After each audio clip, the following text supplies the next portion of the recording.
तो hello guys, आपको मैं बताने वाला आज मैं बिना डाउनलोड किए गेम कैसे खेल सकते हो बिल्कुल फ्री में। तो आइए वीडियो को स्टार्ट करते हैं।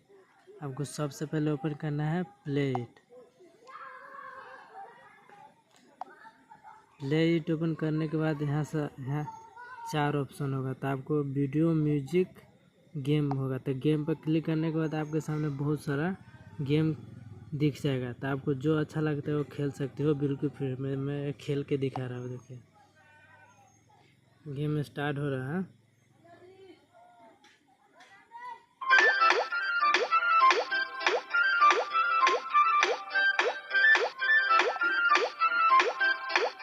देखिए गेम स्टार्ट हो गया।